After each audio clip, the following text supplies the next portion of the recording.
Hey, everybody. It's True Crime Wednesday. Welcome. So, before I kick off, and you know what we're going to talk about, we can't avoid talking about it. So, we're going to talk about it one last time. I hope it'll be the last time. But before I get started, for the 1,200 new followers who have subscribed to the channel in the last week, thank you, Lauren. I want to introduce myself. My name is Lori Hellis. I am a retired criminal and family lawyer from the state of Oregon. I practiced for about 27 years before I decided that I wanted to retire to write. I have an undergraduate degree in journalism and English. I have a master's degree in creative writing, creative nonfiction, and a law degree. So I practiced in the area of criminal law for most of my career, some in adult, some with juveniles. And I thought I would give you a little bit of background about how I got involved in this true crime space. Behind me over here is a copy of my book. So the way this all happened was I retired to write, and I moved to Mesa, Arizona because I wanted to live somewhere where I didn't have to shovel snow all the time and I could sit on my patio and write in November. So I moved to Mesa, Arizona, and when I got there, I started hearing about this very odd case. It was this weird case. Justin Lum from Fox 10 was talking about it. He was a local investigative reporter, started talking about it, and he was talking about this strange case where a woman, now I lived in Mesa, which is just the suburban community next door to Gilbert and Chandler.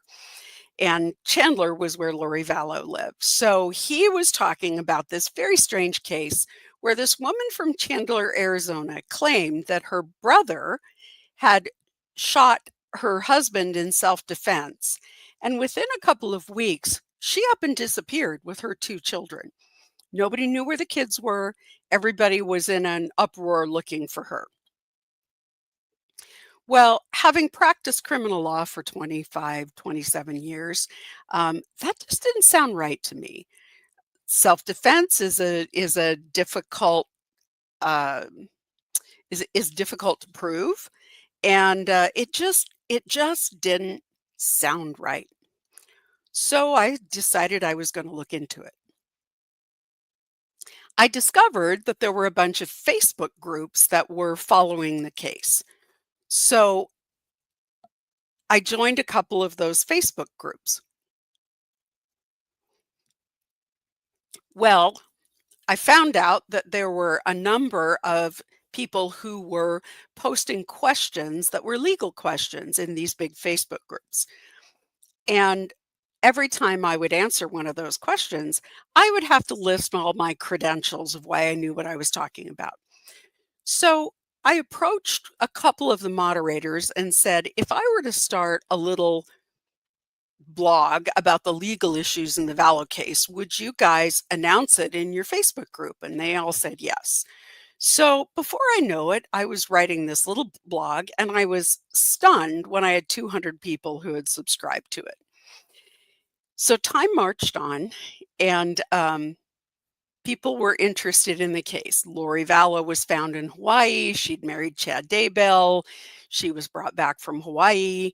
I did a bunch of posts about extradition and bail and all those sorts of things. So I got really interested in the case. I had previously written a book about divorce for millennials. And so I approached my agent and said, what would you think about a true crime book?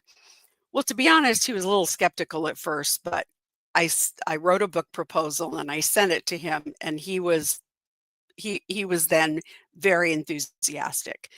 And so we proposed the book that became Children of Darkness. And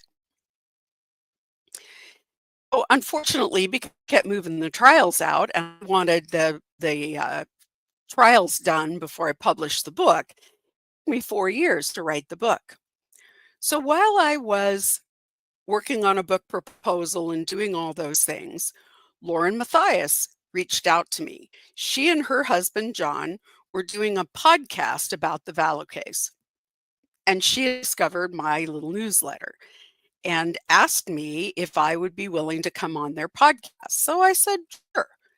So it was also about the time. Now, this was my very first experience with YouTube. It was about the time that a lot of people were doing YouTube lives. And so she asked me if I would come on a YouTube live. And the truth was that her husband, John, wasn't very comfortable with the live format at that point, and he was more comfortable when things were more scripted. And so I went on with her. And we had a good rapport, and I thought we really had a lot of fun together, and she kept inviting me on. Well, I was on her show as her legal expert for about almost well, a little over a year, actually. And during that time, she and I got to be friends. And, we talked a lot. We shared the way that friends do. And so a couple of things happened that I guess I can point to, but it doesn't really matter. I'm not going to take you down that rabbit hole. Um, After about a year, and I wasn't on every week, so I would usually text her and say, "Are we on for Friday?" And I texted her, and she didn't answer me, which was unusual. So a week went by, and I didn't hear anything. So I texted her, and she didn't answer me. So she ghosted me for at least 3 weeks. So finally, I sat down and wrote her an email and said, "Did I do something? What the heck?" And she wrote back and said, "I think it's best we take a break." Okay. We exchanged a couple of other emails. I don't think I ever really understood why, but it was her show and I didn't have any input on who she had on her show. So a few weeks went by and I had people reaching out to me through my newsletter and saying, "Hey, we really miss seeing you. When are you going to be back?" And I had just sort of resisted getting deeply involved with YouTube. However, publishers really like to see that their authors have a platform. And so they like their authors to have online presence. So I thought, what the heck? So I sat down and I taught myself how to use StreamYard and how to use YouTube. And I'm not super proficient at it, but we get the job done.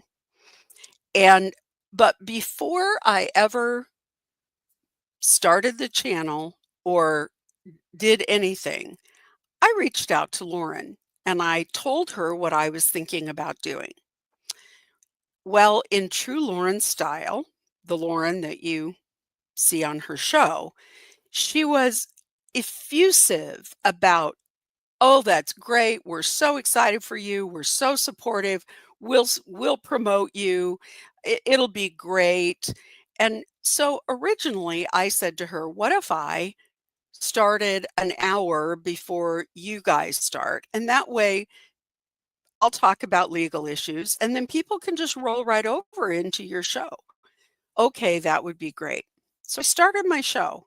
And from the very beginning, Lauren starting her lives early and scheduling over the top of me. Now, she said on her recent 9-hour live that that was only because they couldn't get a babysitter. But I don't think that's true because it was pretty consistent over time. So rather than fight about it, I moved to another night. And I didn't have any more contact with Lauren, period. So I saw her when we were at the same trials together. I don't attend trials. I attended the Vallow Daybell trials because I was writing the book about it. But I just don't, I don't attend other trials unless I'm writing about them. So I only saw her at the Daybell trials. So my book was finished except for the end of Chad Daybell's trial, and Chad Daybell's trial was still underway. So I was waiting to write the last 2 or 3 paragraphs really of the book. In the meantime, I had sent the rest of the manuscript to my publisher. And my publisher, as we were working through the editing process, as a book gets close to being released, publishers send the book out to media organizations that they think might be interested in advance of the book actually hitting the shelves. The reason they do that is because they want to send it out to media outlets that might review it. And so they sent out to a handful of media outlets. So the whole purpose is to give them time to read the book so that maybe reviews would drop about the time that the book hits the shelves. So that would have been it was in May. And the final manuscript went to the publisher with the completed chapter on the Daybell trial the day that CrimeCon that year ended in May. So it was a couple of weeks later. So I got an email from someone who was concerned, and I'm going to pull these things up and share my screen. I'm going to read these to you because they are not they're not easy to read even in this form. I will try not to zoom through them too quickly. But the email said, "Hi, Lori. I'm a longtime listener and wanted to reach out to you, but I'm using a temp email as I really don't want to be dragged into this drama. I can say that if she sent this to me, I'm sure she sent it to others. She had no reason to share this with me, nor do I think she had any right to. This also shows that she got it from Nate, who knows who else he sent it to. I don't know how you can look into this further, but I'm happy to try and provide any other info that I can. I just don't want to be pulled into this, but Lauren needs to realize this isn't okay. Here is the email she sent me. It included an email from Nate and from your publisher. This included a link to your book.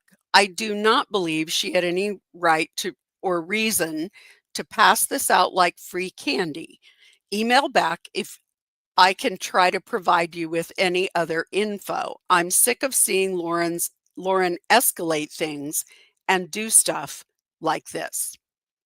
So attached to this email, and I don't know if you can see my cursor or not, but this is from Lauren and John Matthias. The subject is Lori Vallow, Chad Daybell, and A Story of Murderous Faith, Children of Darkness and Light by Lori Hellis. Pegasus Crime, September 3rd, 2024. That was the expected release date. This email was dated May 8th, sorry. Right below it, you see it was a foreword from Nate Eaton, and I'm going to talk about how Nate plays into this. Right below that is Julia Romero. She was my publicist at the publisher.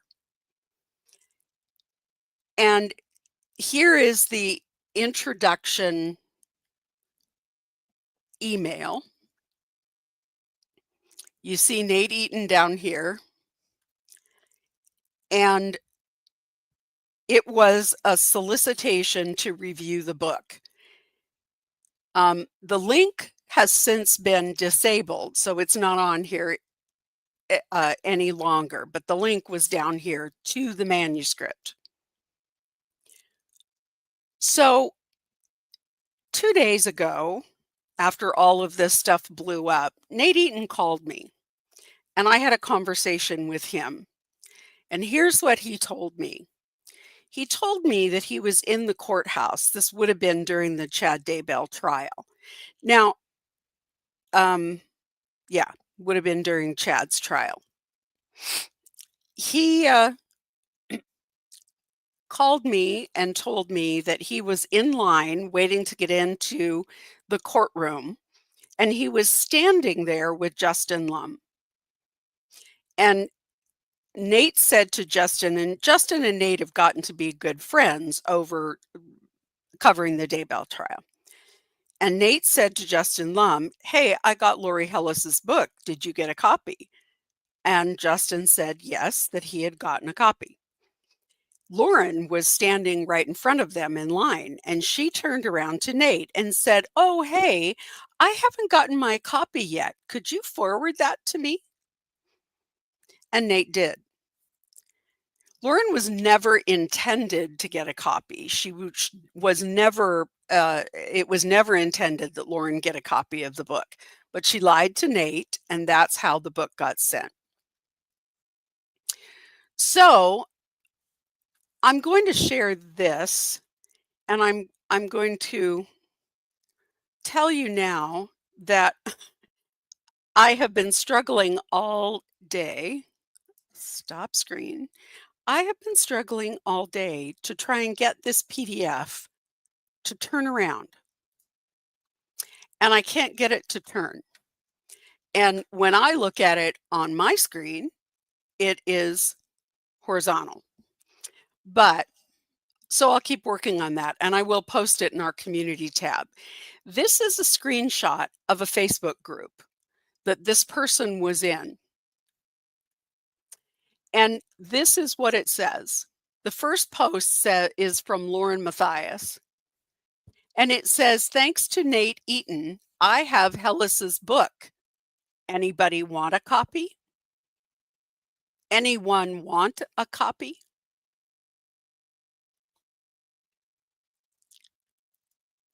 That sort of goes against what she was saying, was that she only sent it to someone to fact check. First of all, her job is not to fact check my book. How dare she? She had already inundated my publisher with telephone calls complaining about me, complaining about the book, claiming I had plagiarized her material, and basically trying to get my book pulled. That was her plan. Well, it didn't work. And so the next thing she did, so I'm going to pull that down, and I'm going to share my screen again. Because the next thing she did was then she claimed that so this is the text message, another text from the person who sent me the original email. This name up here says Catherine Wells. This is a fake name, so I don't feel too bad displaying it. I know who this person is. I've had conversations with this person before. I know who they are. But they're someone who is very sensitive about keeping their identity private, and I've respected that. If it becomes necessary in some sort of a court, all bets are off, and I will certainly identify this person. But the email says, "Hi, Ms. Hellis, I hope you're doing well.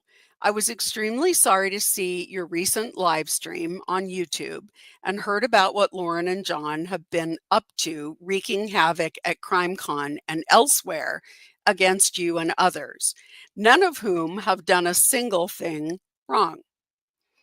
I know what I'm about to say is likely to reveal who I am, though as you know, I just wanted to stay anonymous when Lauren sent me this unsolicited email to myself and others sharing a copy of your book. But I've come to terms with that because of what Lauren has recently escalated against others like you and Gigi. I was told from someone involved you were served a subpoena, which I was. I'll talk about that in a minute. And I wanted to send you this info just so you had an idea of what she's been doing with her local police department. They reached out to me. After sharing the email she sent you, she reported to police that I had probably hacked her accounts and that the emails shared were just fabricated to make her look bad. This is not the truth, and of course, I have the full email records for my account from Gmail and Apple, which prove the legitimacy of her email sharing your book to myself and others. Please let me know if you want or need the redacted police reports. I already had them. I hope you and others, and also myself, will make it through this, but I have to admit I'm very worried about someone who is knowingly lying to law enforcement and where she may stop, if she will stop. Thanks again for your bravery in speaking out against what they continue to do. I was relieved to see much of your YouTube comment section also realizing something was up with her. So the last email in this thread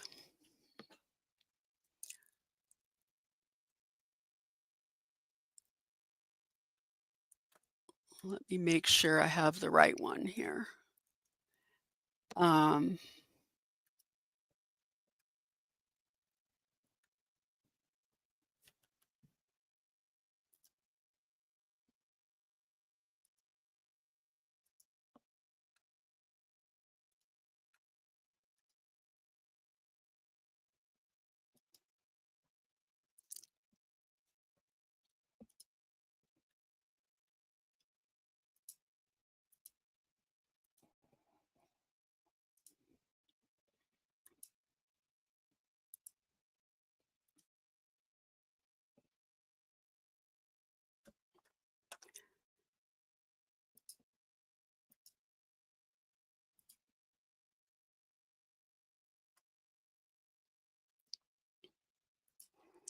So this is the last email. This is actually an email that Lauren sent to this same person. And it says, "At this time, I don't feel comfortable speaking on the phone with anyone. It's not you, it's everyone. The reason the live video you mentioned said anyone was because before I shared the video, I had clipped it to remove your name. I have no intention of bringing you into anything. Later in that same live, I state several times I originally sent it to a couple people. Oh, this is Lauren writing this, I'm sorry, to this poster. Later in that same live, I stated several times I originally sent it to a couple of people in a fact checker, you, as I wanted you to put it through a program to compare the manuscript with my podcast episodes. And I sent it to Lindsay, who was doing production work for me at the time. I also sent it to my husband. Later, I sent it to my attorney after Hellis accused me of mass distributing her book to many people. I want to be very clear. I have never said that. I have said from the very beginning, I do not know how many people she sent it to. What I do know is it doesn't matter. If she sent it to one person, it is a violation of my copyright. So it doesn't really matter. She says it doesn't matter to me because it was a press release worthy to be forwarded, and I did nothing wrong sending it to the people I did. Yes, she did. She absolutely did. Sending it out to one person was enough to violate my copyright. Sending it to this person that she had no right to send it to, because she had no right to possess it to begin with. So she makes it, she says, the press release was shared with hundreds of media contacts. I was forwarded a copy, quote, normal protocol, and I then forwarded it to a couple members of my team. Normal thing to do. No, it's not, and no, she didn't. She was not sent a copy of this book because she was a media contact. She was sent a copy of my book because she lied to Nate Eaton and made him think she hadn't gotten her copy yet. So, I hope you all can see at this point a pattern of behavior. So,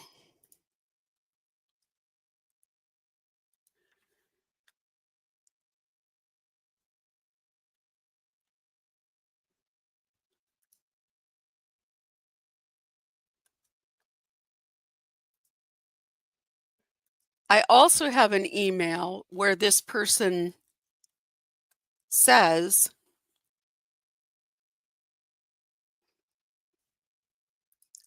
here we go.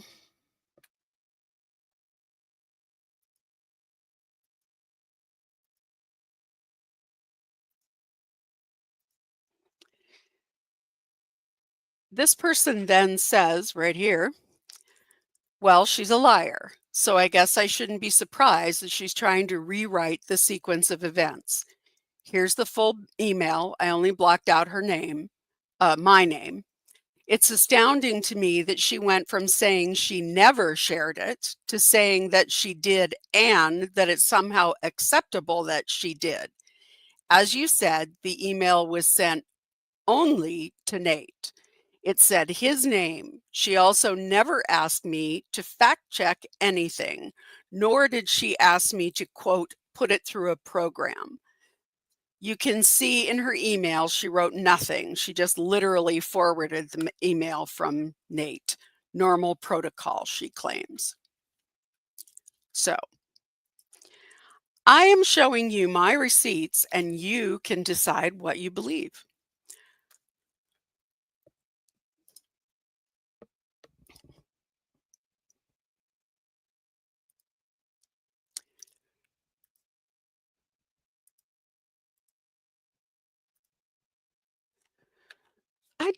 I actually got a little bit of a kick out of this, and it's probably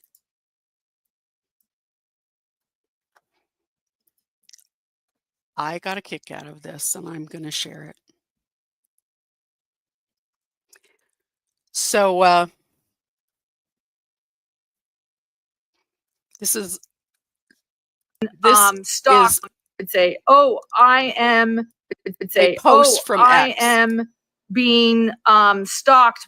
I've been stalked 6." Would say, "Oh, I am being stalked. I've been stalked 16 times. Help me, help me. I'm the victim. I'm the victim." Which, by the way, this is pity play. We need to talk about pity play. Maybe I'll do another video on it. But Sociopath Next Door, Dr. Martha Stout, who wrote that book, stated people always ask her what the number one thing is if they're looking for a sociopath or a psychopath. And she said, everyone wants me to say some nefarious detail, some wicked thing that you can see if someone's really evil or really not. She said, there's none of that. What it is pity play. If somebody is always the victim, if someone is always trying to reach for your sympathy, if someone is always trying to get your pity, it's likely there's a problem. Say, "Oh, I am being stalked. I've been stalked 16 times. Help me, help me. I'm the victim. I'm the victim." Which, by the way, this is pity play. We need to talk about pity play. Maybe I'll do another video on it. But Sociopath Next Door, Dr. Martha Stout, who wrote that book, stated people always ask her what the number one thing is if they're looking for a sociopath or a psychopath. And she said, everyone wants me to say some nefarious detail, some wicked thing that you can see if someone's really evil or really not. She said, there's none of that. What it is pity play. If somebody is always the victim, if someone is always trying to reach for your sympathy, if someone is always trying to get your pity, it's likely there's a problem. I'd say, oh, I am being stalked. I've been stalked 16 times. Help me, help me. I'm the victim. I'm the victim, which, by the way, this is pity play. We need to talk about pity play. Maybe I'll do another video on it. But Sociopath Next Door, Dr. Martha Stout, who wrote that book, stated people always ask her what the number one thing is if they're looking for a sociopath or a psychopath.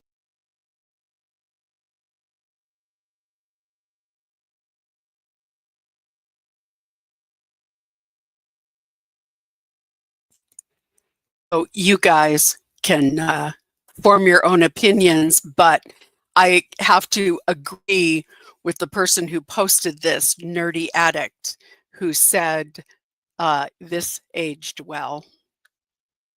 Maybe not so much. So all I really know about this case is that Lauren shared my book. After that, even after that happened, I didn't say anything. I didn't go public. I didn't talk about it.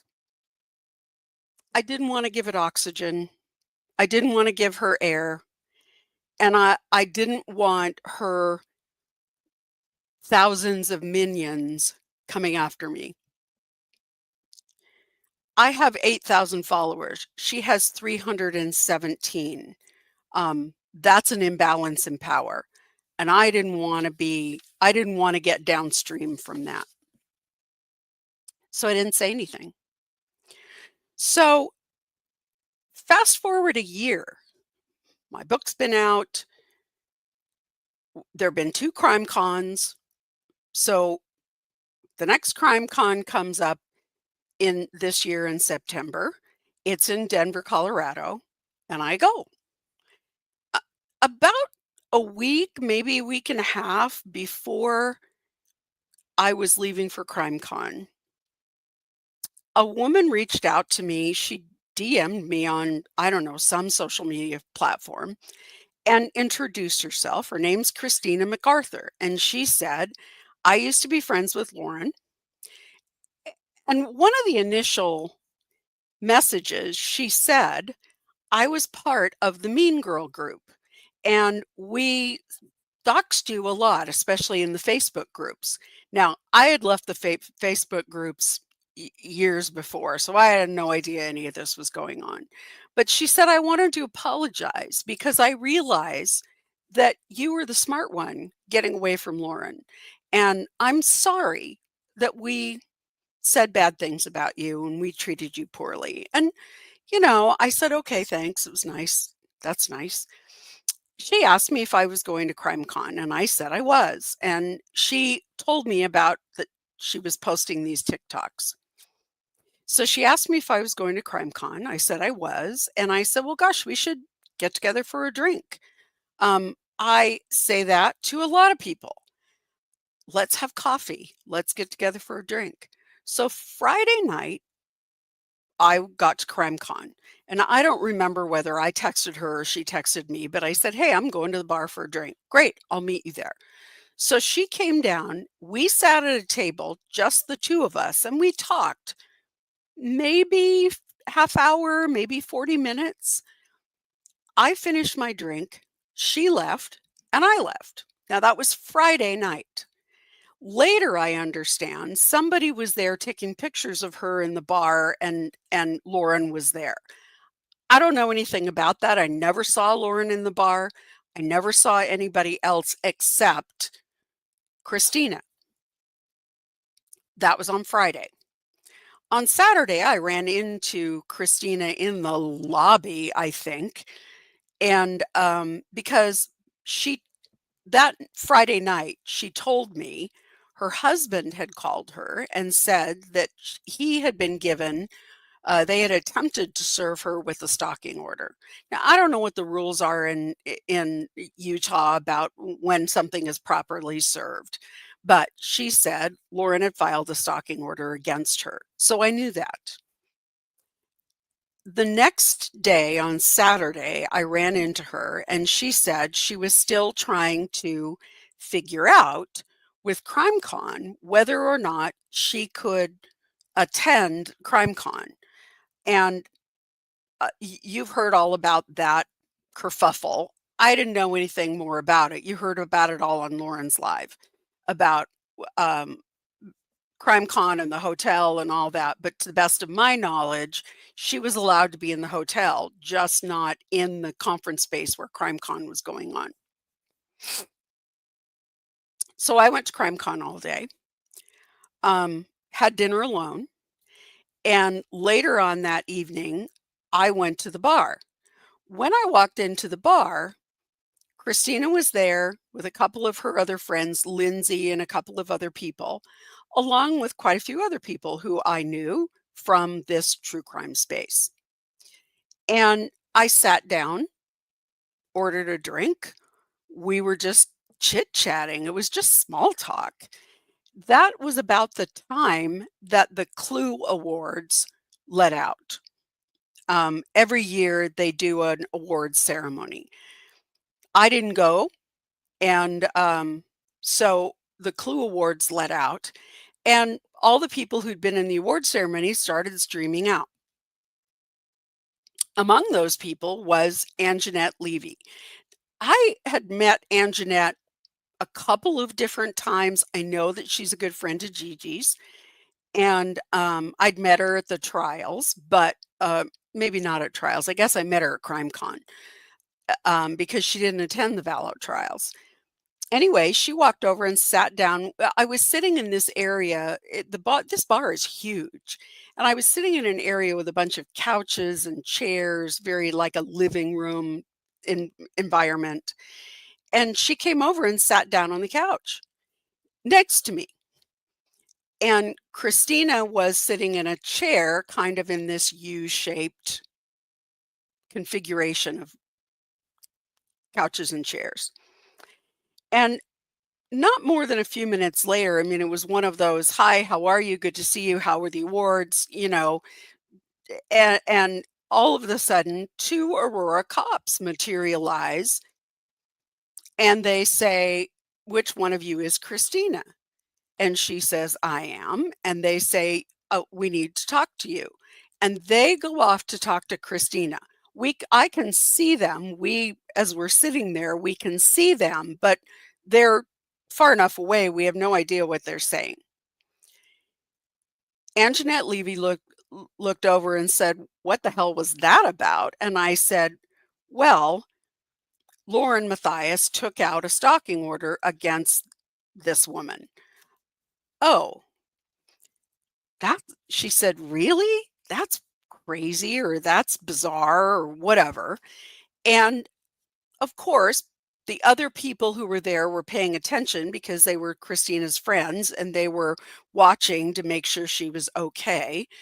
And after a little while, Christina came back over, got her purse and whatever else she had left sitting there and she said, "I can't be in the bar. I have to leave." And she left. That was all I knew. But I came home from CrimeCon. I didn't like the fact that there were Aurora cops all over CrimeCon on Saturday. And I found that uncomfortable. People were kind of looking over their shoulder like, What in the heck are we, why do we have such a big police presence here?" So when I got home that following Wednesday, I did a live and I talked about, I admit, I came home and I was pissed off. I was pissed off because I'm a lawyer and I have a lot of experience with restraining orders, with domestic violence orders, with stalking orders. And this did not at all seem to me like a stalking problem. It seemed very much to me like someone who was misusing a stalking order to stifle someone who was talking smack about her. And that's not what stalking orders are for. And it bothered me. So I sat down and did a live, and I said, I'm not sure I'll go to CrimeCon again. This was too weird. There was too much drama. There were cops around. It felt really uncomfortable, and I didn't like it.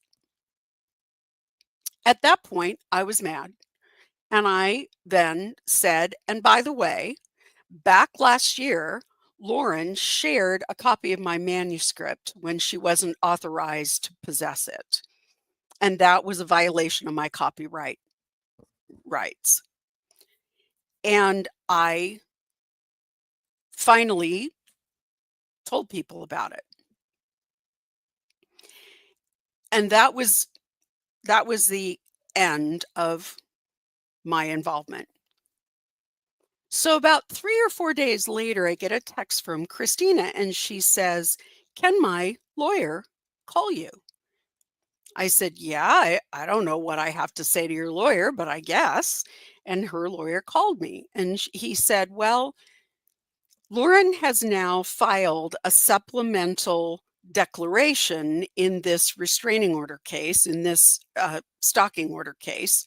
Christina had asked for a hearing, and Lauren had filed this supplemental declaration in this case, claiming that because I said something negative about her in my live, that somehow I had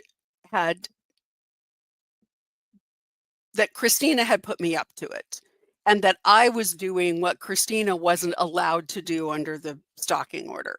First of all, that's not true.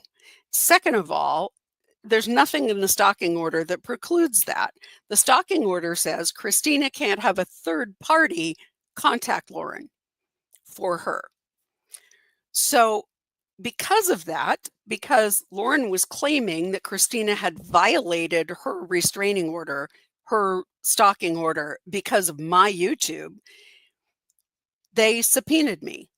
So there was an evidentiary hearings was supposed to be held on September 22nd. So I was on the live stream when that evidentiary hearing started.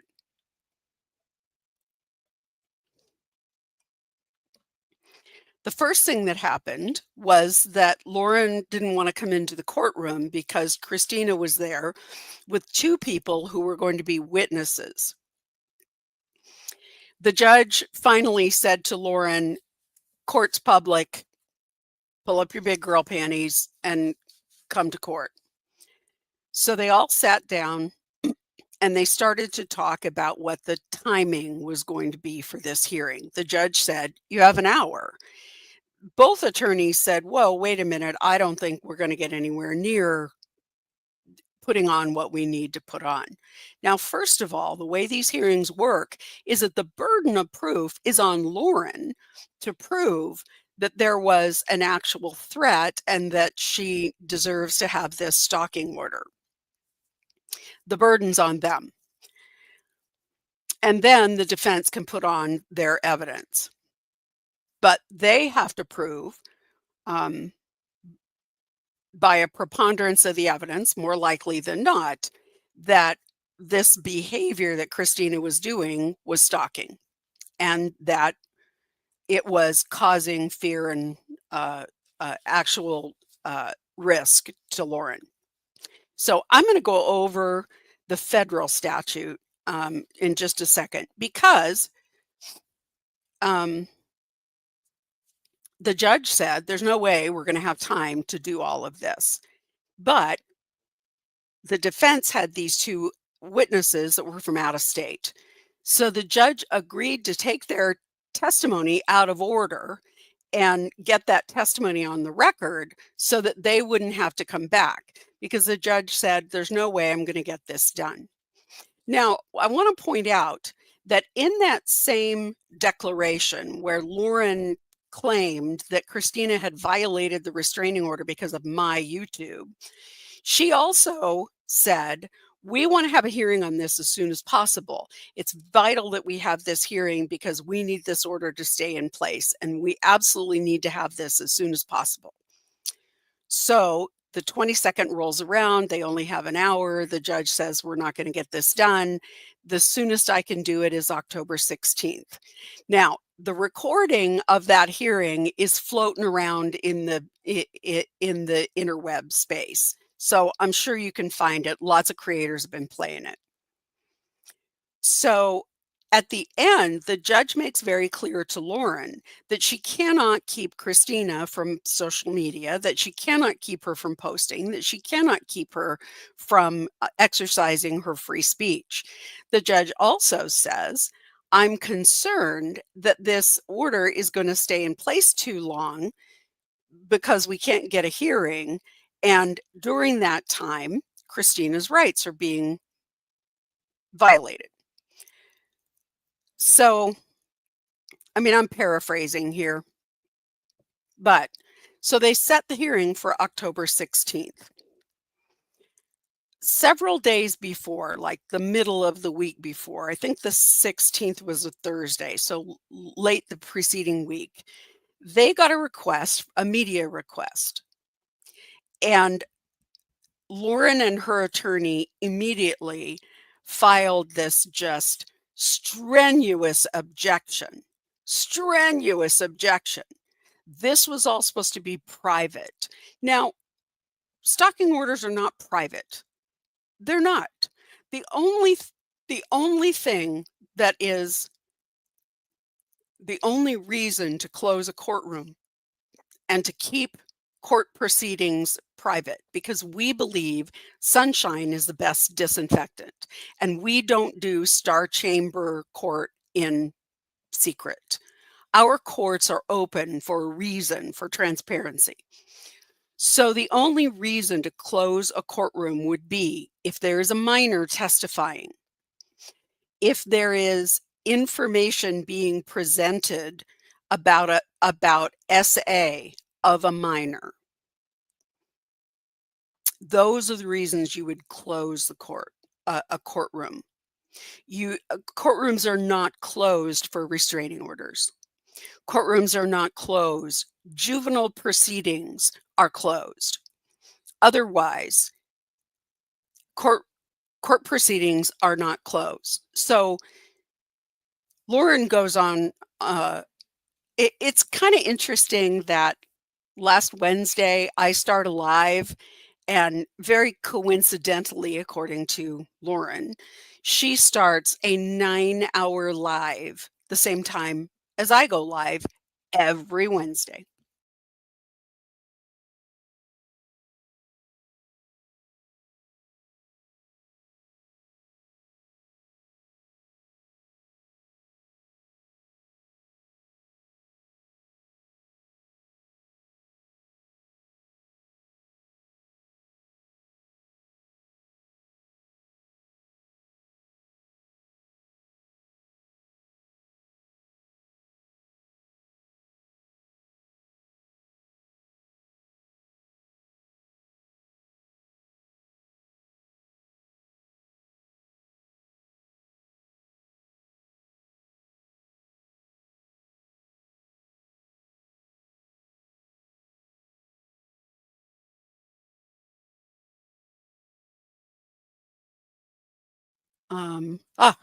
Are we back?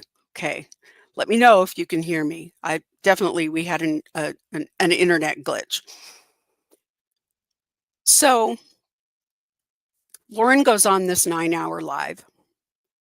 I do my live. We talk about this, and I am inundated with nasty comments from her minions.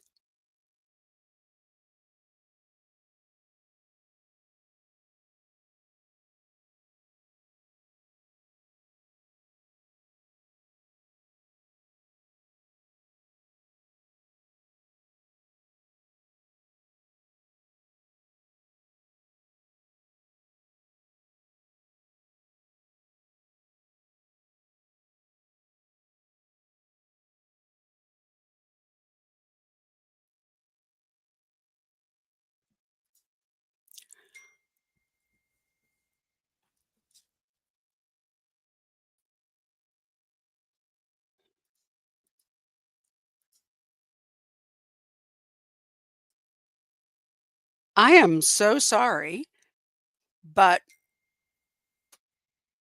we are glitched. It looks like I am getting botted. Isn't that interesting?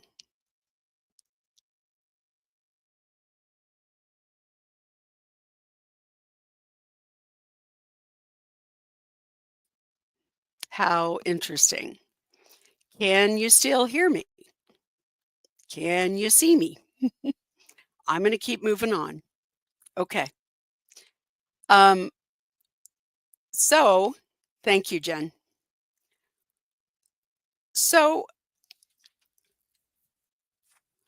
interesting, isn't it? Just as I'm talking about getting inundated by minions, that something's gone amiss here. Yeah. Okay. So I got inundated with negative, nasty comments. Um, they told me I'm old. What a shock. Do you mean to tell me I'm 69 and I thought I was 25? Yeah, I'm old. If that's the worst thing you can say about me, you're right. However, um, and a lot of other just nasty things that they kind of go out of their way to say. I don't know why I can only get myself up in the to view, but we'll continue. So that's where we stand. Lauren went on her 9-hour live and ranted. What I thought was really interesting was I started to finish about the stalking order. The only reason I was involved, I don't know if I can close the left. There we go. Okay. Um, the only reason I got involved in the court having to do with the stalking order was because I got subpoenaed by Christina's lawyer because Lauren accused Christina of violating her order by having me post my last live. So Lauren realizes that there is a media request for her stalking order hearing, and she freaks out. And they immediately file a motion to postpone the case, to continue the case. Now, this is the same woman who 2 weeks before was filing declarations saying that it was absolutely essential that they get that hearing as soon as possible. But now that they had a media request, suddenly she filed a motion to continue. It's in the court file. So people have been saying it didn't happen, but it's in the court file. They filed a motion to continue and the court denied it. And when the motion to continue was denied, then Lauren dropped her stalking order. Now, I've represented a lot of people in stalking and domestic violence cases. This is not the time to drop a stalking order. If you are truly afraid for your safety, you don't drop your stalking order. But here's the truth. The truth is that Lauren didn't want law and crime telling her dirty laundry, because one of the things that happened and that Lauren suggests is that there was a group. In fact, at one point, I was in these group texts, but there was a group text group. And it included all of these women who were Lauren's minions. And over time, the minions figured out who Lauren really was. And they had all of these text messages. And unlike Messenger or other platforms, Lauren couldn't go in and delete those because they were on somebody else's device. And somebody said to her, Lauren, we have all these text messages and they're not a good look for you. And Lauren panicked. So what very likely would have happened is that all of those text messages would have been part of the hearing that was going to be held on the 16th.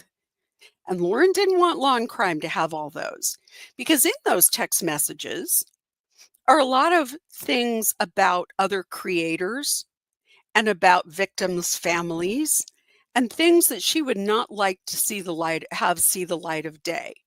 Because the Lauren that you see online and the Lauren who operates behind the screen are two different people. And I was in some of those early text messages before she started ghosting me. So I know that there was some not so savory messages in those text messages. Thank goodness she deleted me out of that group right away. So that was part of it. I think the other part of it was she didn't want law and crime to make any money off her personal tragedy and her personal pain, as she says. Because otherwise, what she did next makes absolutely no sense. Okay? Because last week on Wednesday at 6 p.m., she went live for 9 hours and in absolute excruciating detail went through everything that would have come out in that hearing except the text messages. So, if she didn't want her personal pain shared with the world, she has a funny way of showing it. But I guarantee that last Wednesday was the best revenue day Lauren ever had because her minions dug deep in their pockets for poor Lauren. So you can take that for what it is. I know my involvement. I absolutely know that Lauren shared my manuscript with at least one other person and that she had no right and no legal right to do it. She had no business doing it and she did it. Stacy, thank you. We don't really ask for super chats, but thank you very much for super stickers and super chats. You don't need a super chat in order to ask a question. But I thank you very much. So that is very nice of you. I initially came to your channel thinking you were just one of the bitter mean girls. I'm slowly starting to see where everyone's coming from. Thank you for your lives and for the tea, Lori. You know, I just want the truth out there. It's wrong to misuse stalking orders. It's wrong to use orders that are meant to protect people who are genuinely in danger. And it's wrong to misuse those resources because you want to stifle other creators who are talking shit about you. And that's all that's going on with Lauren. So, Lauren dismissed her stalking order. She did this unbelievable 9-hour rant. You have to listen to it yourself and believe what you believe. I know what I believe. I don't believe any of it's true. I don't believe there was any legal basis for a stalking order. Lauren is married to a psychologist, and she knows all of the right buzzwords to use. If you look at every one of the videos that she put on her channel, every time she was on camera, the first thing she said was, I feel threatened. I feel threatened. I feel threatened. Yeah. Oh, thank you, Lily B. Very sweet of you. I will have a cup of coffee. Thank you. So I feel threatened. Waynock Stern, keep on going. People eventually will understand where you're coming from. Sorry about all the hate you're getting. Keep on going. People eventually will understand. Well, thank you. You know, I practiced law for 30 years. I have pretty darn thick skin. And, you know, like I said, I had to laugh when they said somehow Christina put me up to my live, because anybody who knows me knows I ain't nobody's bitch. So where we stand right now is that Lauren has released all this information. Lauren is the one who has put it all out there. What you all do with that, you can decide. I know she distributed my book and she did it to hurt me. I know that she is not a good person and that she is not a good friend and that she does not tell the truth, that she lies to you and she lies to her followers. And I feel worst for followers who find a few pennies every month to follow her. There are a lot of other creators out there who are digging into this, and there are a lot of other platforms. I think it's ironic that Turtle Boy, of all people, has gotten a hold of this and has run with it. So what I will say about Lauren at this point is karma knows your address, and I'm going to let karma work its magic. So one thing, I got a question. Now, on this channel, one of the things that I like to do is I like to answer legal questions. So when people send me questions and say, did you hear about this? Can they do that? Did you do? So I got a question because apparently somewhere in Lauren's 9-hour live, she said, even though she's dropped her state stalking complaint in the state of Utah, that she's thinking about somehow going federal with this. And someone sent me a question and said, is there such a thing? Can she get a federal stalking order? And can she get a federal, can there be something federally done about this? So I took a look. I'm going to try and share my screen again here, guys. So just bear with me. I took a look at the federal stalking rules. So this is the federal, and this has to do with what's called cyberbullying. Oh, thank you, Cassandra. You guys are so generous. I don't usually ask for donations and stickers and all those things. You don't need to do that to ask a question. I just have a lot of fun being here with you, but I do appreciate it, so thanks. I did decide that tonight was a good night for a glass of wine. So anybody else out there want to have a glass of wine with me, feel free. So the federal stalking law says a person has to travel in interstate or foreign commerce, or enters in, let me see, travels in interstate with the intent to kill, injure, harass, intimidate, or place under surveillance with intent to kill, harass, or intimidate another person. And this has to do with interstate commerce. So they say it travels interstate. That means also that you could do it online. And in the course of, or as a result of that travel or presence, so internet, places that person in reasonable fear. Hang on to that word, reasonable fear of the death of or serious bodily injury to that person, an immediate family member, spouse, or pet. Okay. Causes or attempts to cause or would be reasonably expected to cause substantial emotional distress to the person. Okay. Reasonable person. So that's the federal statute. Now, that's the federal crime. Okay. So let's talk a little bit about stalking orders and domestic violence abuse prevention orders are civil orders. So they're not criminal. There's not a criminal proceeding. A person fills out a petition, which is a civil action, and asks the judge to issue this civil order.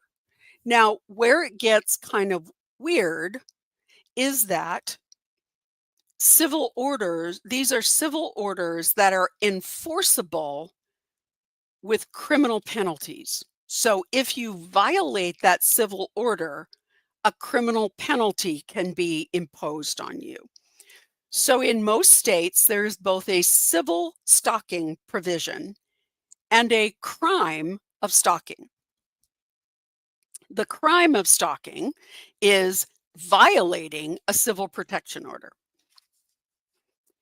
Similarly, in federal law, there is no such thing as a civil stalking law. You can, in the case where a person is a witness or a victim and you're concerned for their safety, and they're coming up for trial, you can get the judge to issue a temporary order of restraint to protect that person. Okay. But that comes with some caveats. So if you are claiming that someone has violated the federal stalking law in that they have attempted or caused what would be reasonably or would be reasonably expected to cause substantial emotional distress, or you intend to kill, injure, harass, or intimidate that person, that's the federal law. If you believe that that federal law has been violated, you have to go to the FBI, report it to the FBI, and the FBI has to believe that there is probable cause to refer it to a federal prosecutor. Then the federal prosecutor has to believe that they can prove that case beyond a reasonable doubt. Do the math yourself. There is no way that this is ever going to be a federal case. But in the process of looking that up, I looked up this case and I really want to go over it with you all. So I'm going to put it on the screen if I can. Oh, where did that go?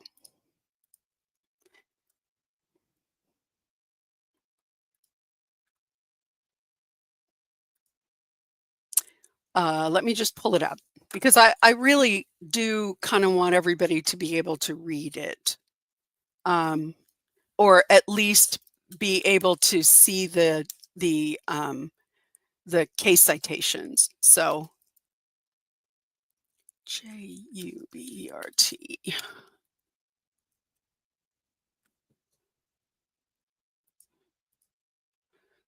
So let me just pull up the decision. No, that's not the right page.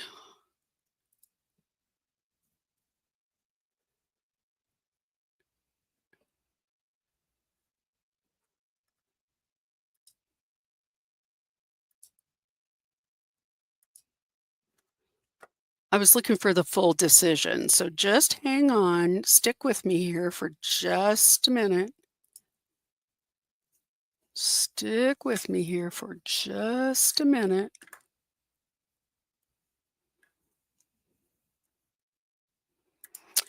Because I had it downloaded as a PDF and suddenly it has disappeared.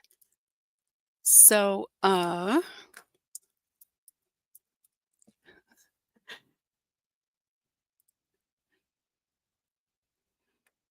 stick with me for a minute.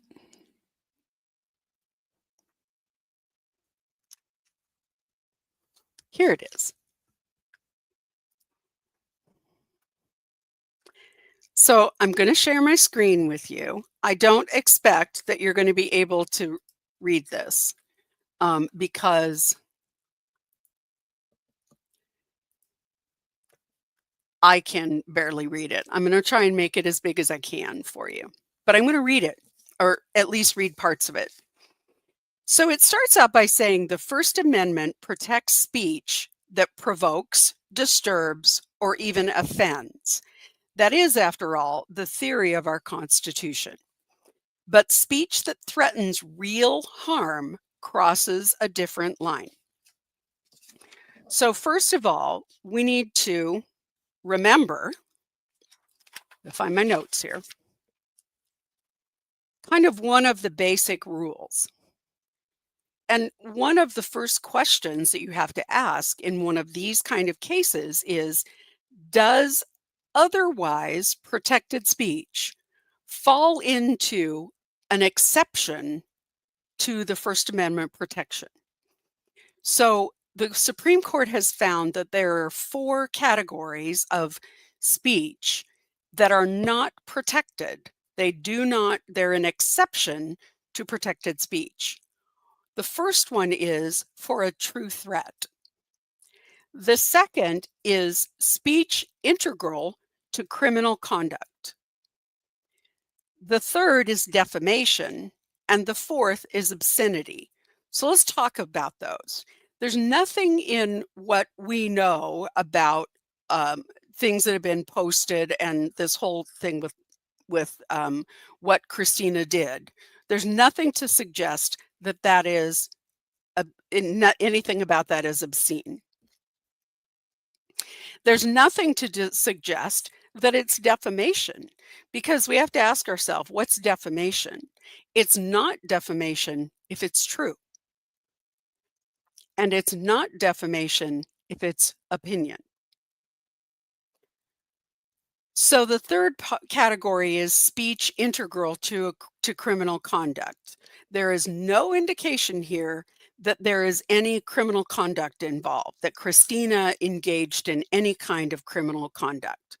So we're left with, is this a true threat? Now, words have meaning, and nowhere is that more important than and more evident than with the Supreme Court, especially the U.S. Supreme Court. They parse words. So one of the things that the Supreme Court has said is, if the speech does not fit into one of those 4 categories, a true threat, criminal conduct, defamation, or obscenity, it is absolutely protected under the First Amendment. Nothing in there for I don't like it, or it made me uncomfortable, or any of those things. If it doesn't fall into one of those categories, it is absolutely protected speech. So what the Supreme Court defined, so we've already ruled 3 of them out. So now we have to ask, is the content of what Christina did a true threat?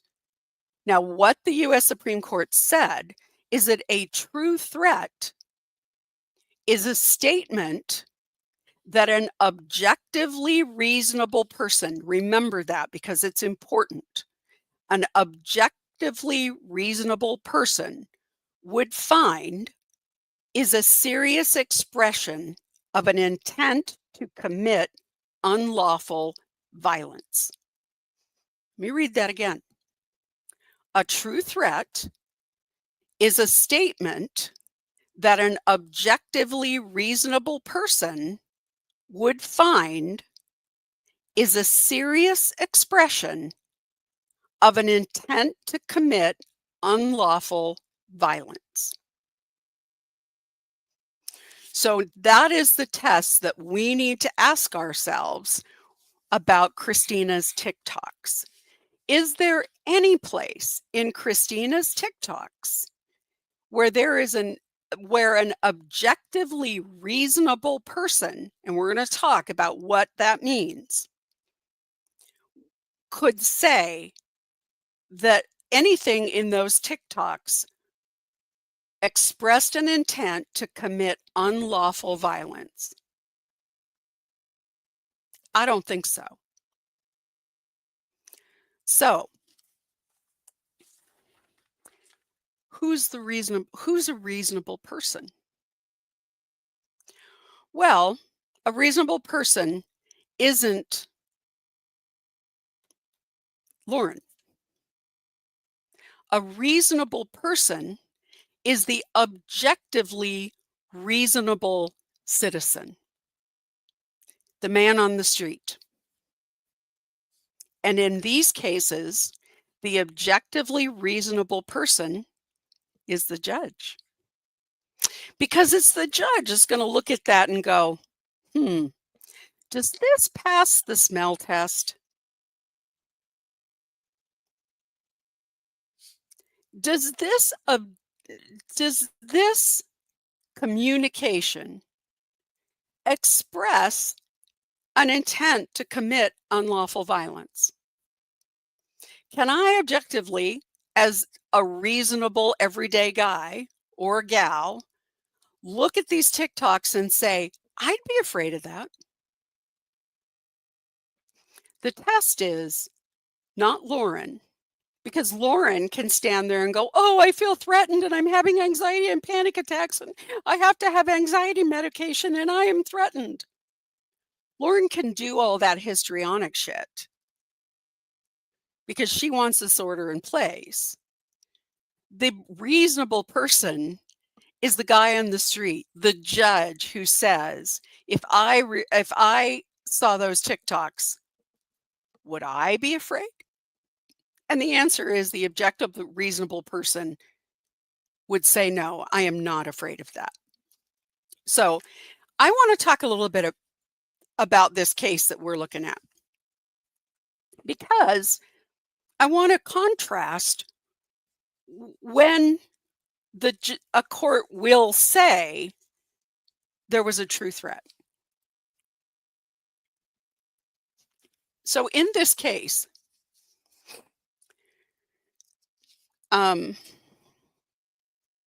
Justin Gregory Joubert, who is the defendant in this case, pled guilty to cyberstalking. Now that was the statute that we just read, okay, as a federal crime. He preserved his right to challenge the law under the First Amendment, but he pled guilty. You can do that. He argued that the cyberstalking statute that we just read went too far and it punishes protected speech. So let's talk a little bit about the facts of this case, because the court had to do two things. First of all, they had to decide whether the law was factually overbroad.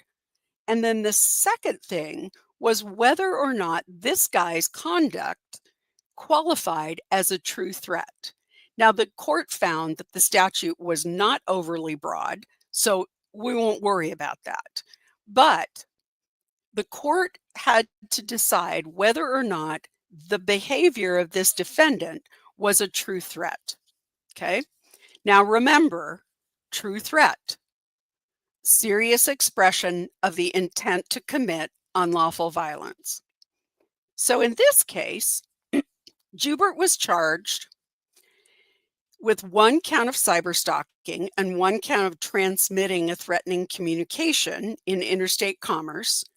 The charges stemmed from a months-long online campaign during which Joubert threatened, harassed, and intimidated the victim, referred to here as MR, as well as MR's wife and their two minor daughters. The history between the two stretched back for decades.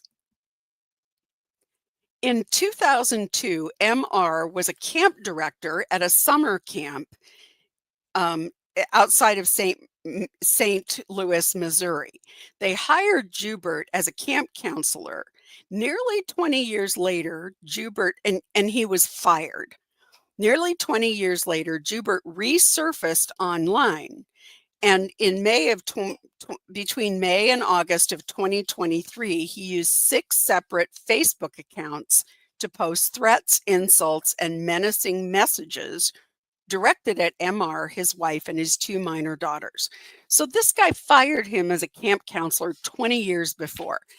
He found MR on Facebook and started harassing him.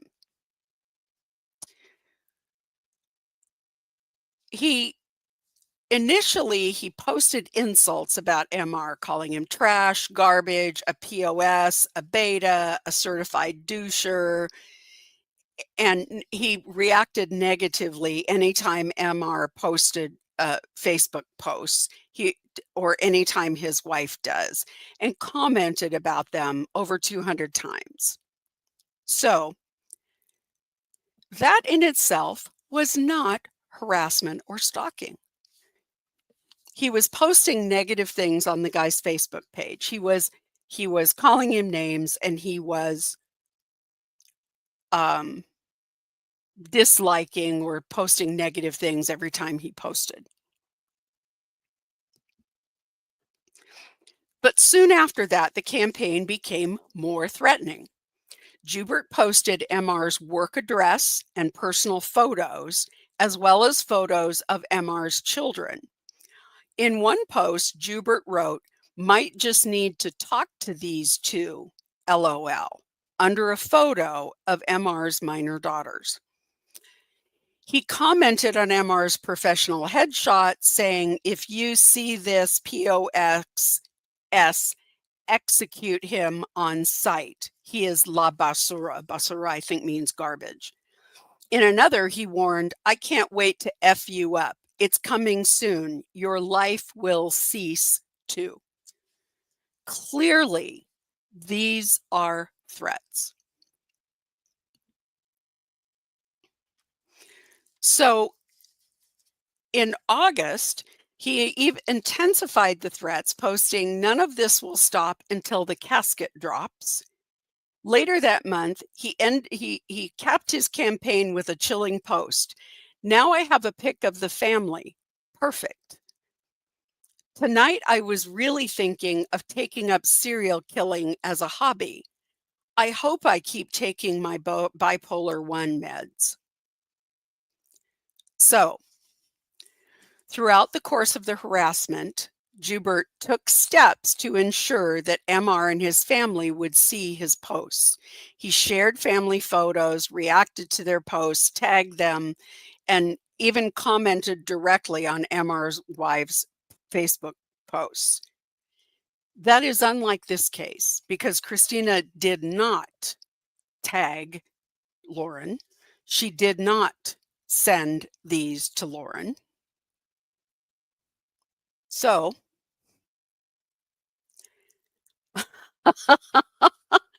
I have to interrupt for this. I'm sorry. I got to get my cursor over here. I have to interrupt for this. Thank you, Kelly D. Y'all will see that I am drinking out of an Oregon State University cup. And so Oregon State University and University of Oregon Ducks, Oregon State or Beavers, had a lifelong rivalry. So thank you, Kelly D. So for most of my life, I said, I don't have a dog in the fight. My undergraduate degree is from the University of Portland, and my law degree is from Lewis and Clark. But I went back and got a master's degree from Oregon State University from the Cascade campus here in Bend. So now I am an alumni. But the really funny part about it is our daughter and son-in-law both went to Oregon. So we have ducks in our family. We're a mixed marriage.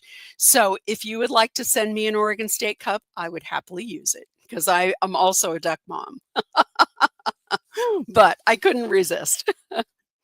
Okay, so let's get back to Mr. Joubert.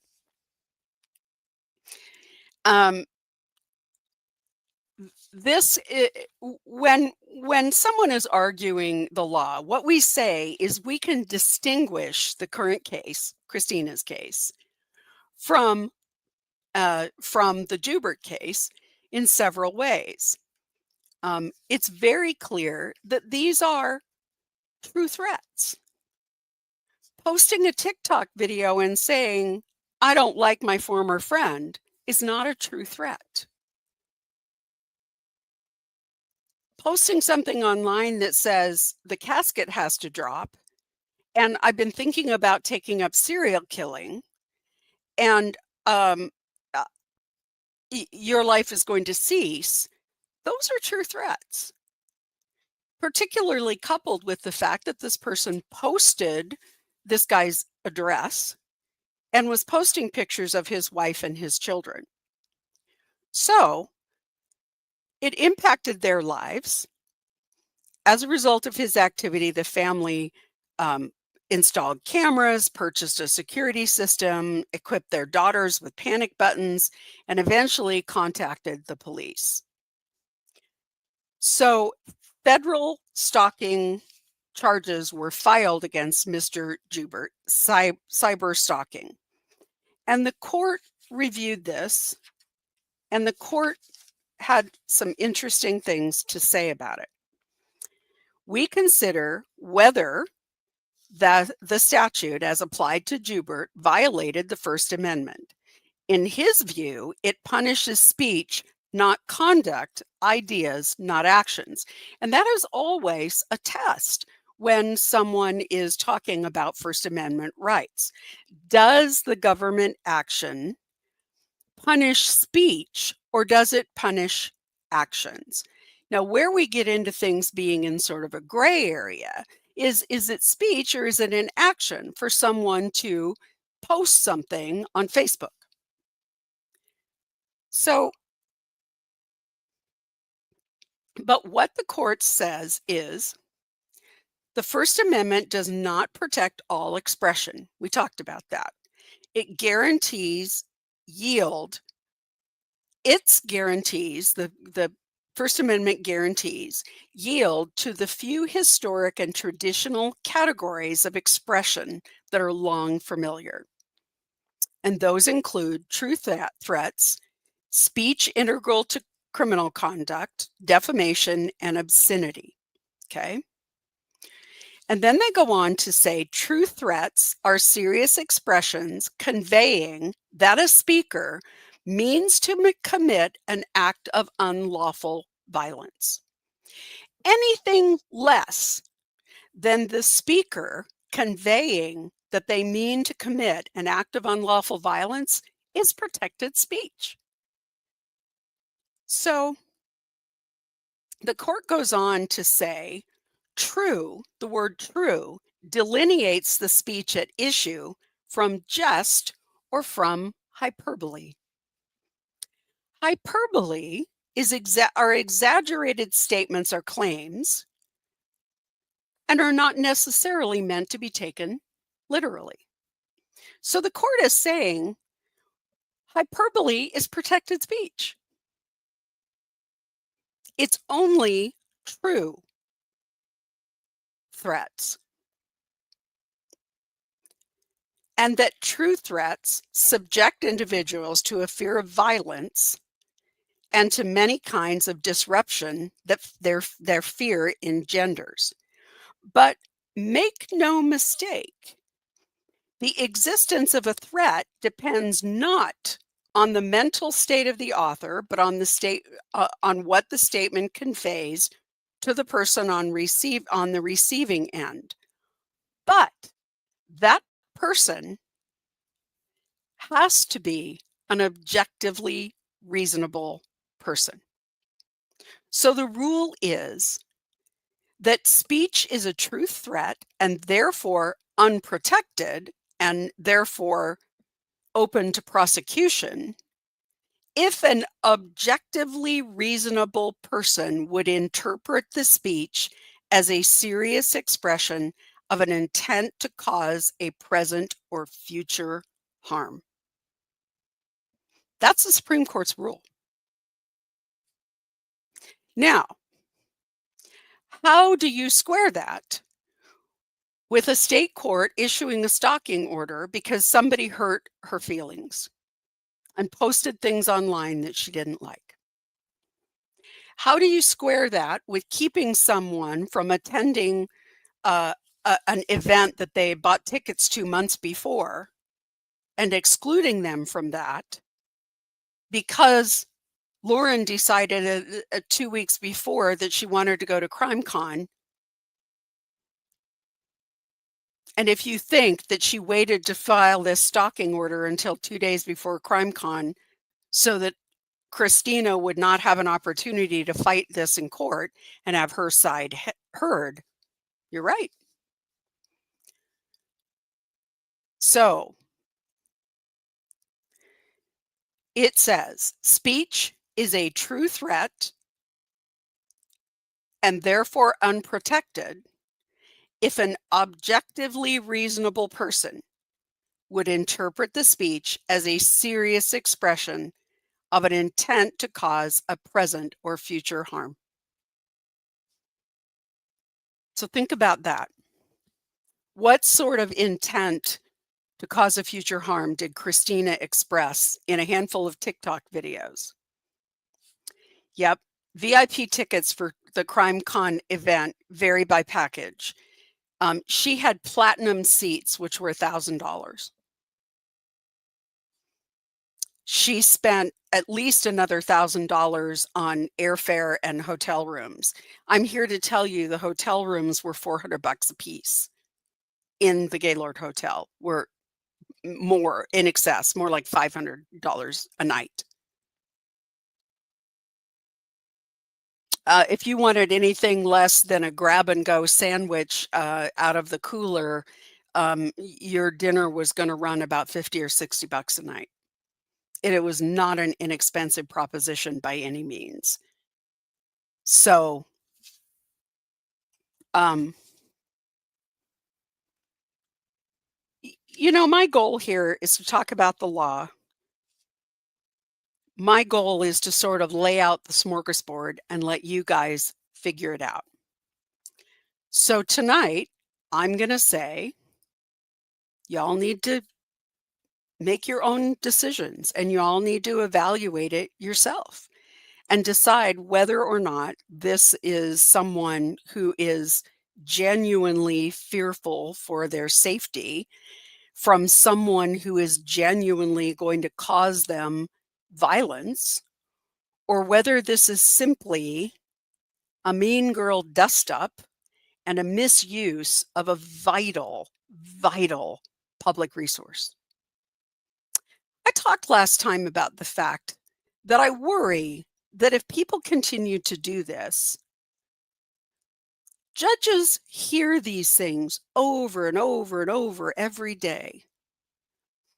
And the more often that judges hear bullshit, and the more often that people go in and lie to get these orders because they want custody of the kids, or they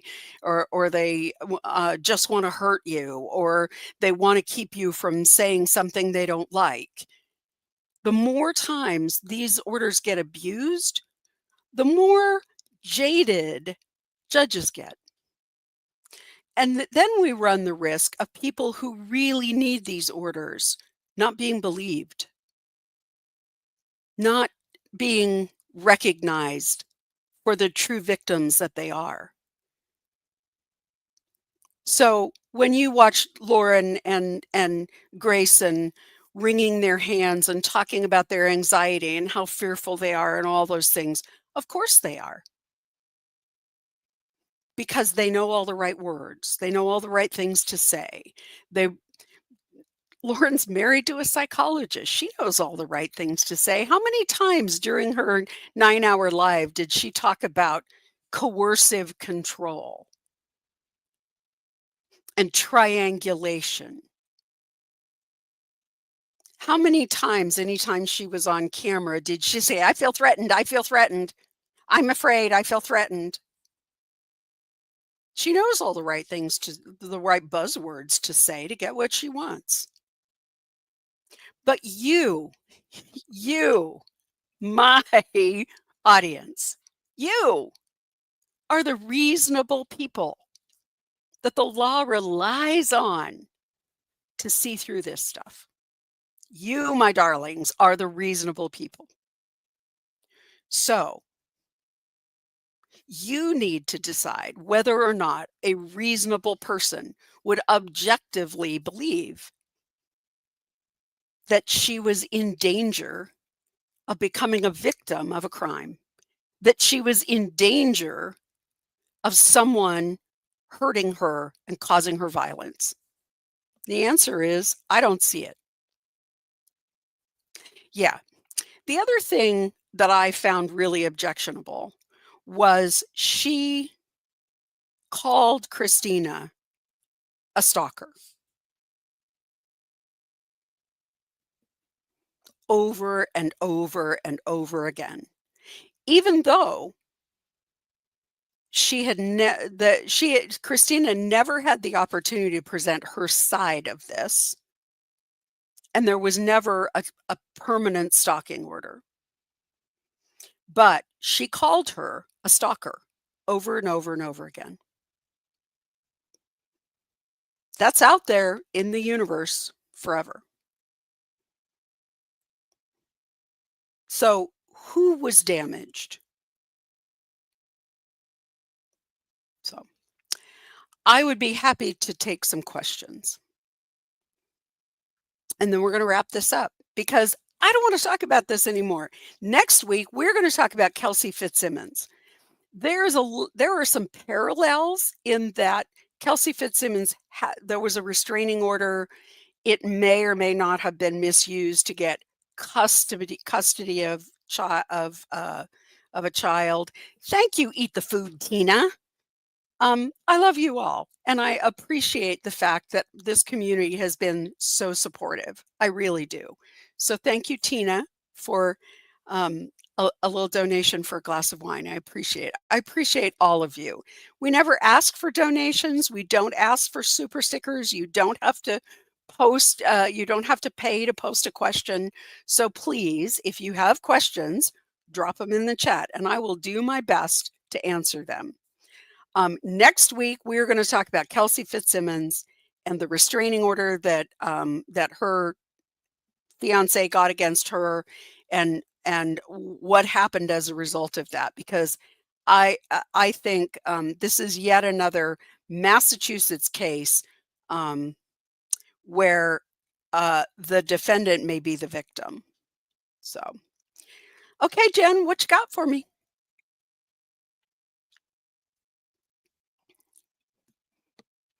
Hi, Don Schaefer. Were the police correct in making Christina leave when she was there first? Seems wrong. Well, and Christina would acknowledge that the Aurora police didn't know anything about what was going on, who was there first, any of those things. All they know is they have a court order that says these two people can't be within 500 feet of one another. And when in doubt, the person that is the respondent in the stalking order needs to leave. It's always tricky when you have somebody who gets a restraining order and then baits the other person into violating it. And I think that's what was going on here. I think Lauren would have been very happy if the police had hooked Christina up and arrested her. Fortunately, they didn't. They recognized that this was a stalking order where the other side hadn't been heard yet. And the only thing they had was an ex parte order. And they recognized that it probably was best to just separate them, and they sent Christina off. I fully understand why they did it, and I think that probably was the right thing to do.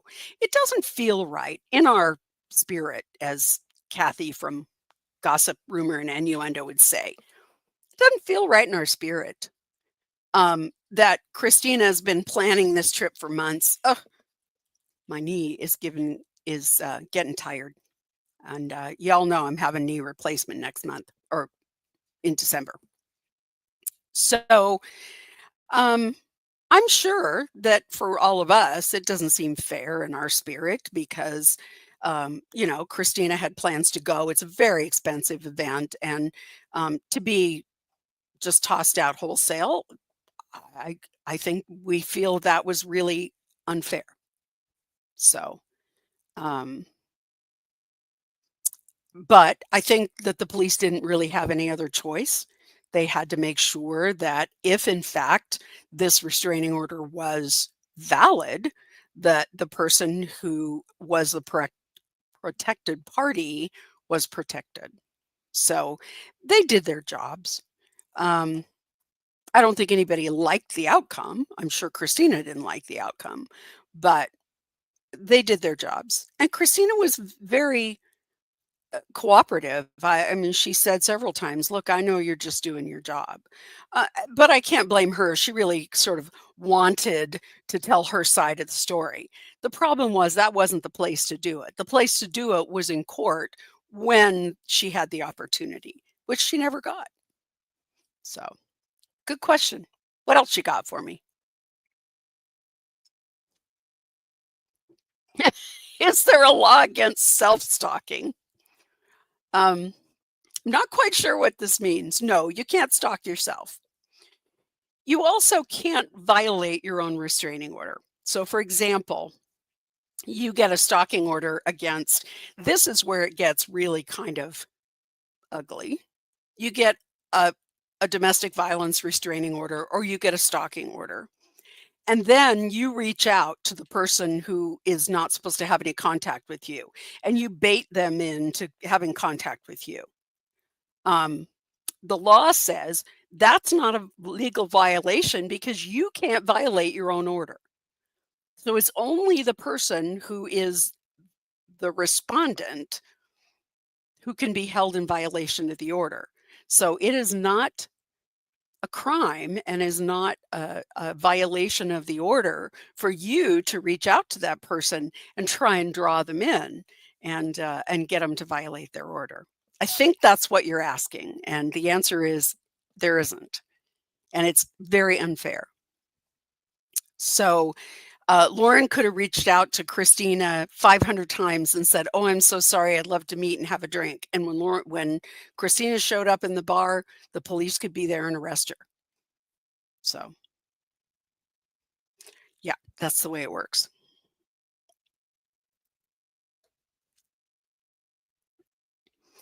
If fought, can Christina get lawyer fees and travel and crime con fees from Lauren among defamation? Well, I think that was part of the issue. I think that Lauren dropped this because she could see the handwriting on the wall, that it was very likely she was going to go down in flames. She could see that if they had this hearing, some of those really ugly text messages were going to come out, and it was going to make things worse. And I think that she was concerned that that the judge would find that this was a misuse of stalking law and would impose all those things. Christina can still file a suit against Lauren and try and recover those things now that it's been dismissed. Now remember, she could reapply for another one. Hi, Mandy. Well, thank you for joining us from the Glarer and THC. I think that means Turtle Boy drama. You're a white wine girl like me. I'm definitely a fan and instant subscriber. Savi B for me tonight. Yeah, this was Pinot Grigio. And I kind of go back and forth between red and white. Kind of depends on the season. But welcome, welcome, welcome. Thank you for your super chat. We don't usually ask for them. I will say that we ended up with 1,200 new subscribers. So thank you, Lauren. Thank you, Turtle Boy. Thank you, the Glarer, and the other folks who have been covering this. I have said from the outset, my content is available for anybody who wants to use it. I do not strike people, but I haven't been. I went on the Glarer because they were talking about it, and I kind of had a weak moment and thought, oh, I'll just go on. And I'm glad I did. It was really nice of Will to have me on, and I'm glad I did. But y'all, I've moved on to the next project. The Vallow book is doing well. If you haven't read it, please think about ordering it. It's also out on audiobook. But in the meantime, I've moved on to a new project, and I actually have a book proposal out with publishers right now, hoping for a new book deal. So I have plenty of other things to do besides hang out on other people's channels and talk about Lauren Matthias. So I've stayed away from that, but y'all are welcome to use any of my content. So any other questions? Oh, hi, Sharon. Why is a temporary restraining order granted in Utah legally binding in Colorado? Oh, this is a really good question. So there is something in the U.S. Constitution called the full faith and credit provision. And what that means is it is part of the 14th Amendment. So when the 14th Amendment was passed, giving sovereign power to the states, one of the things the federal government said was, if you are going to be sovereign governmental organizations, each state is going to have its own government, then you have to recognize orders, court orders from other jurisdictions. So there is always a process where an order can be registered, we call them a foreign order if they're not in our state, can be registered in a different state. And that is very important when it comes to stalking and restraining orders, because often what happens particularly in a domestic violence situation, is the person who is the abused person needs to get out of there. And often what happens is they leave and they go to a different state. And we want that different state to be able to enforce that restraining order the same as the state who issued it, because we want that person to be safe no matter where they go. So they have the opportunity to register that order in the receiving state. And that is true. So that's what happened here. Lauren lives in Nevada. Christina lives in Utah. So Lauren went from Nevada to Utah. Lauren's brother is a lawyer in a law firm. So it was her brother's law firm that was representing her. She went to Utah to get the stalking order. Then it was sent over to be served on Christina in Utah. And then when everybody went to CrimeCon, they sent that order to the Aurora police and asked that they serve it. Now, it had been served substitute service on her husband in Utah, but to be sure that she was aware of it and had actual notice, they had the Aurora police serve it. And it was enforceable in Colorado because of the full faith and credit doctrine. So, good question. What else you got for me?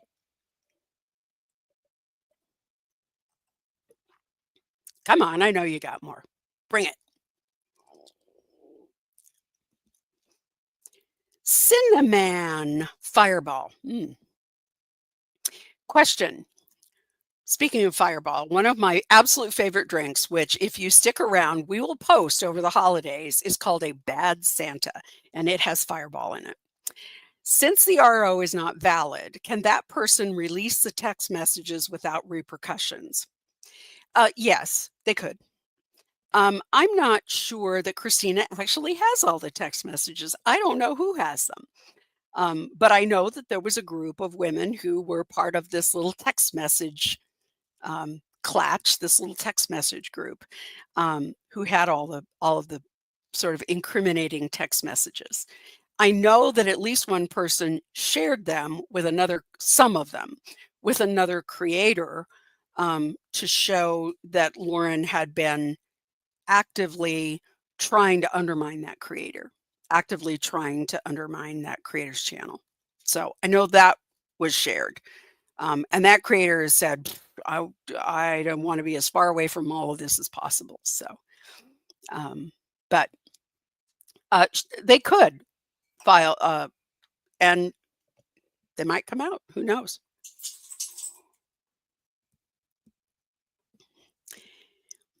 Do you think Christina's Instagrams were inappropriate? I think most of us could acknowledge that.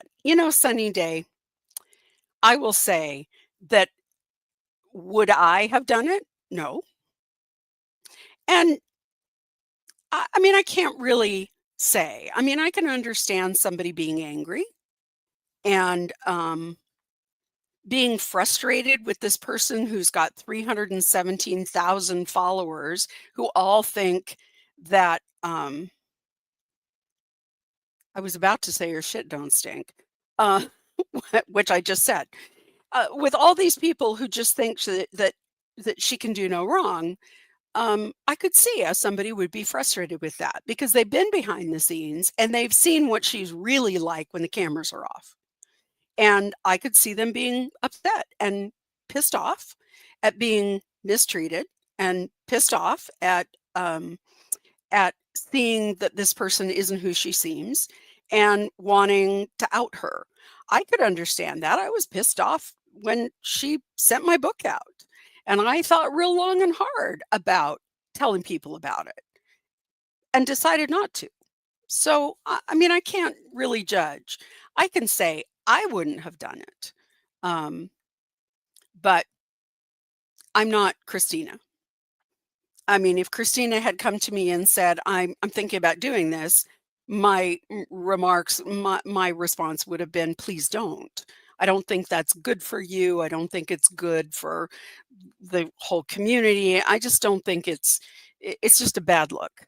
But that was her choice because she has a right to free speech, even if it's speech that we find unpleasant or objectionable. Because all speech is protected. You know, the reason why we believe that speech should be protected is because someday we might say something that we believe is our truth. I could say something about the political climate, and I could say that's my truth. And someone else could say, well, I find that really objectionable because it's not my truth. And if our government can oh, see my little dog.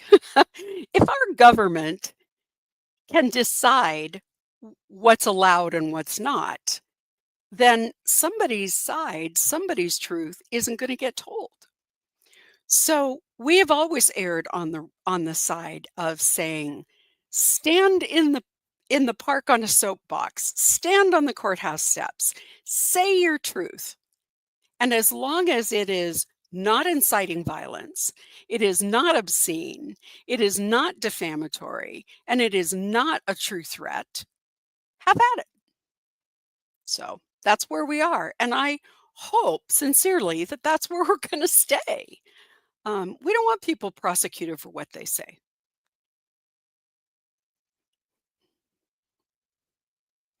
Hi, Arizona. Haven't heard from you in a while.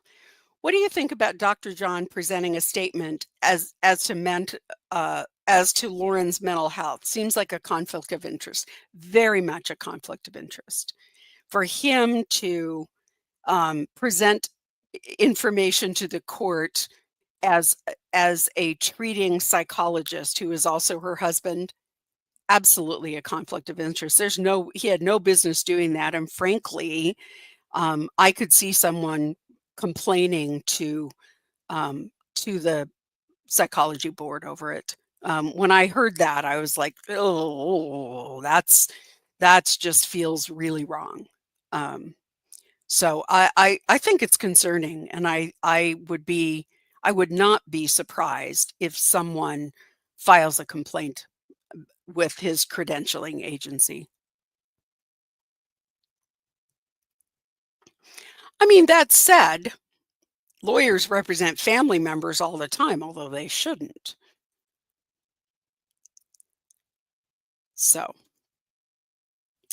if there are any questions that we haven't gotten to, because we usually, for those of you who are new here, thank you so much. Please subscribe. Please hit the like button. Please share it out to your friends. And you know, we'll build our audience a little bit. Thank you again for those of you who've joined me. Thanks to the Glare, and thanks to Jays for Justice, and thanks to Turtle Boy. So thank you. And please stick around because we do have some really interesting discussions, and we have an amazing community. So I hope that you'll stick around and join us next week. We go live every Wednesday at 6 o'clock Pacific. And if there are questions that I did not get to, post them in the comments because I do read them. And also, you will find my email address in our notes in our show notes. And you can always email me directly. If you don't want to post your comment in a public place and you want to email me directly, please feel free. But I am going to say trolls will be dealt with summarily. I am not going to mess around with people, with Lauren's minions coming in and filling my chat with crap. So not doing it. So if you're a troll, bye-bye. But if you do have questions, I've always prided myself on answering questions. Also, if you have suggestions for cases that you would like to see me talk about, post those. So I just want to say thanks so much for being here. Thank you for my ever loyal group who are always here.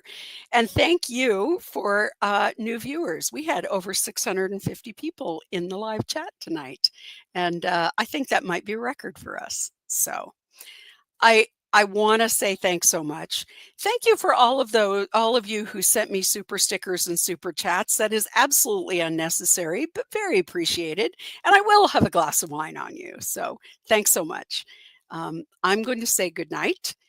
As always, thank you, Jennifer, for being the moderator with the most. And until next week on Wednesday, I will see you. So thanks for joining us and good night.